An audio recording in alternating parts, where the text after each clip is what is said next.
Welcome to the MMA Round Up with your host, Randy Silver. We have your UFC 295 fight breakdown and reaction. What a card it was. Personally, I loved it. Was over in about 2.5 hours. Sometimes these can drag on to 3 to 4 hours. No fight went past the second round. Legit amazing. That means we had finishes. It was exciting. It was not left to the judges. Let's dive into all the information for you in the fight breakdown. The biggest news of all that came out of the post-fight press conferences, the UFC booked the Las Vegas Sphere for September 2024, Mexican Independence Day. They're going to put on a fight. And Dana White said, mark my words right now, this is going to be the best experience for any fight ever. We're going to put on a show like you've never seen before. If tickets get available, highly recommend if you can make it happen. Go. Of course, the production value will be next level for television, but still, you know they're going to put at least one title fight here because it's in the Sphere, and what they'll do between fights and everything, they're already getting it going next level. Fight of the night was on the undercard. Syukov versus Borstev was a killer fight, and let's show you why this got fight of the night. It went all 3 rounds. It was a draw, 29-28, 28-28, 28-28. It's a majority draw with one going to Syukov. Now look at this. One knockdown for Nazim. When we look at the total strikes, both were throwing over 100 total strikes. Landed, significant strikes. One sub 100, one 143. Ground control was not really there whatsoever. This means it was up and people were brawling. So congrats to both of these people on the undercard and a big card to be able to get the fight of the night. That does not normally happen. It shows the type of fight this was. No one lost. It was a draw for both of them. So congrats to both of them. What about the other? The UFC gave out 5 bonuses for performance. Diego Lopez, Benoit St. Denis, Jessica Andrade, Tom Aspinall, and of course Alex Pereira. What does that mean? All 5 in the main card who won got bonuses for their performances. Again, all were knockouts or TKOs. All were within the first 2 rounds, so congrats to them. The card itself, the gate, and when they say gate, it means ticket sales, generated $12.4 million in ticket sales. Second highest ever grossing event at Madison Square Garden. Wild. Just wild. What was first? Alvarez versus McGregor, 205. That's when Conor became champ. And then Adesanya versus Pereira was number 3. So last year. So UFC now holds 3 of the 4 highest grossing events ever at Madison Square Garden. You know that's going to keep happening year over year, and they're just going to hold the top 10 eventually. The man did it. Pereira is now a 2-division champion. One more time. 2-division champion. At middleweight and at light heavyweight. He did it in the least number of fights it takes to make it happen. This was his, I want to say it was like 7th or 8th fight in the UFC. The fact that he even cut weight to make middleweight's next level. Light heavyweight champion. He's a champion glory kickboxing. He just became a Hall of Famer. He will be a Hall of Famer in the UFC. Dude is a combat sport legend. After the fight, he called out Izzy. He's like, hey, come up to light heavyweight. Let's fight here. Technically in the UFC, it's 1-1, so let's go ahead and finish off this trilogy. What did Izzy say? Let it go. I live rent-free in your head. Izzy obviously once came up to light heavyweight. He fought Jan when Jan was the title holder. Lost pretty handily. This would be a different fight. Jan's a little bit thicker. I mean, Jan's power against Izzy was noticeable at middleweight. Imagine him at light heavyweight. So it would be interesting to see. This would be a fun fight. Mad money. What did Alex do? Ate a pizza to celebrate. Obviously, he's cutting weight, not eating during fight week. So what are some records? Alex is now 6-1 in the UFC with his only loss to Izzy. That was after he won the middleweight belt. Then he fought Izzy in the rematch. Izzy won it back. 9-2 record overall. As we said, quickest to 2 titles in 2 weight classes. So 7 fights. 77% finish rate. 7 finishes and 9 wins. All 7 finishes by knockout. Cha-ching. First fight in UFC history to win titles at middleweight and light heavyweight, which is interesting to think about. We've seen it, say, at bantamweight and a lightweight. We've seen it potentially at light heavyweight and heavyweight, but not middleweight and light heavyweight. Because middleweight, you're 185. Light heavyweight, you're 205. So people, weight is really crazy. When you're middleweight, you probably walk around at 200 to 210, maybe a bit smaller. When you're light heavyweight, you could walk around maybe up to 240. So hard for someone smaller to go up. Alex is big. The fact, again, he made middleweight is just next level. So good for him. Due to this setting, amazing records in the UFC in the short amount of time just doing MMA. If you watch Embedded or other things with him, he seems like a really good person as well. Down to earth, humble, jokes a lot. So good to see it happening to someone who puts the work in and is getting results from it. He's the second Brazilian fighter to win titles in 2 divisions, joining Amanda Nunes. Congrats to him. And lastly, the 9th fighter in the UFC to have championships in multiple weight classes. Now, of course, he's not a champ in the sense of a simultaneous 2 division like DC was, like Conor was, but he is a champ in the sense that he has won 2 belts. Who helped him get there? Teixeira. Who did Teixeira lose his belt to? Jiri. Who did Alex win to get the belt? Jiri. So next level, full circle, just crazy. And Teixeira was super happy for him. Why was this belt up for grabs? The lineal champion crowning himself right there. Jamal Hill tore his Achilles when he beat who? Teixeira for the belt. Why did he beat Teixeira for the belt? When Teixeira lost to Jiri, a couple weeks after, Jiri busted his shoulder, had to get surgery, gave up the belt. So then Teixeira and Hill eventually ended up fighting for the belt in Brazil, Teixeira's homeland. Jamal Hill won pretty handily. He tore his Achilles, gave up the belt. This fight right here, Alex versus Jiri, became your new belt fight. Now, Alex wins. Jamal Hill is the next up. Coming from Achilles, it's been like 3-4 months since surgery because he got the injury International Fight Week in July. So who knows when he'll be ready to fight. If there's a fight in between, it could be Blachowicz, it could be Ankalaev. Maybe Izzy will come up, so we'll have to see. When we talk about the fight itself, let's show you. The one knockdown that led to the win was by Alex. When we look at total strikes, 70 to 72. Jiri put up a pretty good fight. At the very beginning of the fight, Alex was doing leg kicks to Jiri's front leg, which was his left leg, I want to say, he was leading with. Or maybe it was right. Either way, he was doing front leg kicks, and it was damaging. You could tell Prochazka was having very tough time putting pressure on his leg. The Polish man was really feeling it. He was trying to switch stances, which he does sometimes, but this seemed like more necessity. Was able to get Alex down in the first round for the second half of it, keep him down. But in the second round, they were exchanging blows. Alex got a quick, it was a right jab to the jaw. Kind of rocked out Jiri, put him down later, and then very shortly after the fight was ended. Some people thought it was an early stoppage. The announcing booth definitely did. Jiri said in his post-fight press conference that he was out cold for a couple seconds. His body was going, but he was not mentally there. Makes it a good stoppage. If the fighter says it was a good stoppage, it's a good stoppage. And that kind of ends that chatter. But so here you can see the stats. Jiri also said, this is motivation for me, nothing else. Mark Goddard, the referee, was right. Maybe 2 or 3 seconds, that would have been a different way, but what happened. I accept that. Watch me now. I'll be back stronger than ever. Thank you for support.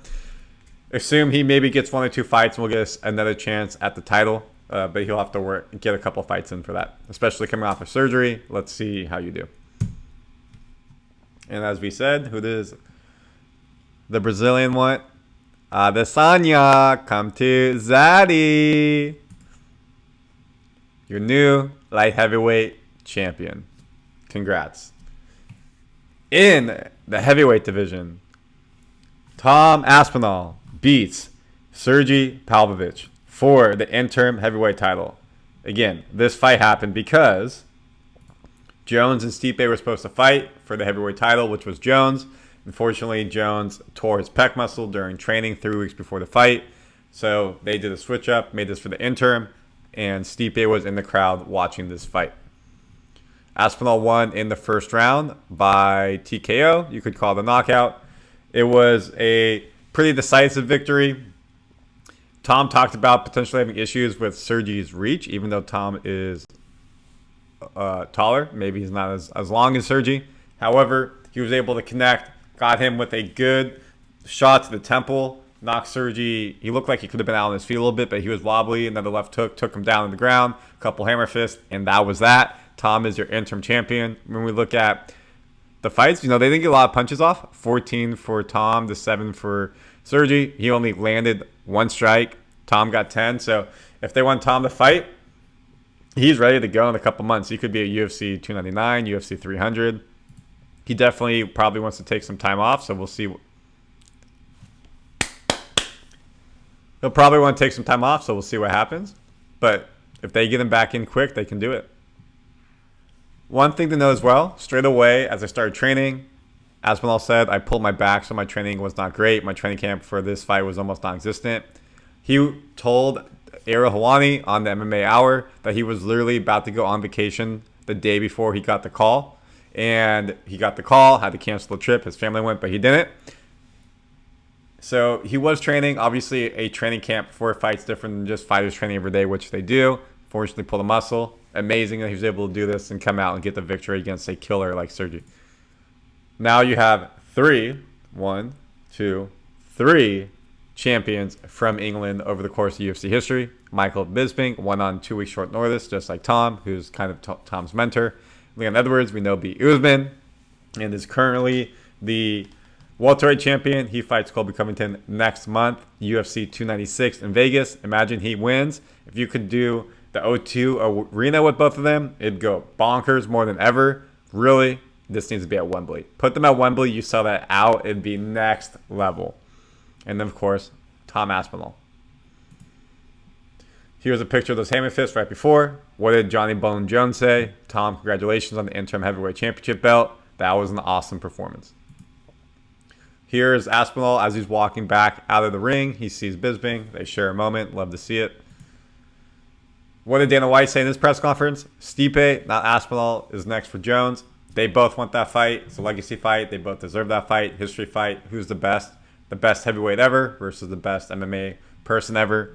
So, unfortunately, we'll see what that means for Aspinall. And again, who knows how long for Jones? They said about a year to come back. That's a long time for your interim champion to be on the ground.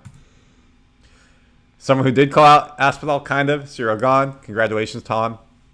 You're now the champion, and being the one, I'm the hunter. I will see you soon. Now, Tom's response to that was, I went to Paris. I watched your fight. I called you out. You had no interest. Now I got the belt. You got interest. He thinks that Cyril should go fight Almada, who just won in Brazil. Let them fight, number one type of contender, and then you see who's up next. I like that idea. In the third fight of the night, Jessica Andrade beat Mackenzie Dern. This was billed as a pretty good fight, a potential step down below number one contender for the women's strawweight belt, and gets you right back in there. When we look at the strikes, this is pretty lopsided. 53 total strikes landed for Jessica to only 50 for Mackenzie. It did not feel like that, though. If you were listening to commentary, DC, Anik, Rogan, we're all talking about, even that Dean Thomas, the coach they have come in sometime, we're all talking about Mackenzie Dern's stand-up game looked really poor. Not structured, out of whack. When she would go in, she'd go in with her chin up like this, which means, boom, it's a clear shot to get hit. She wasn't hiding it. She wasn't ducking it. Did not look good against Andrade, who is a striking specialist. Going to kill you right there. When we look at significant strikes, she got 53. She knocked Mackenzie Dern down 4 times. 1, 2, 3, 4. And that doesn't happen in women's fights. They get knocked down 4 times. So this shows you really how well Jessica was able to strike. And again, second round stoppage was very well done by the ref.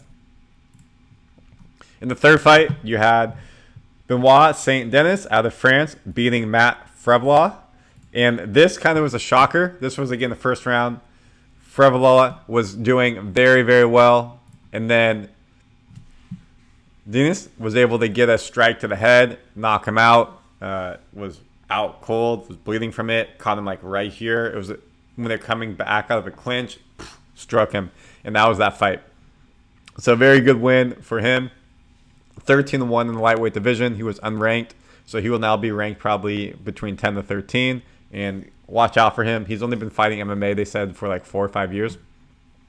He will be a killer moving forward.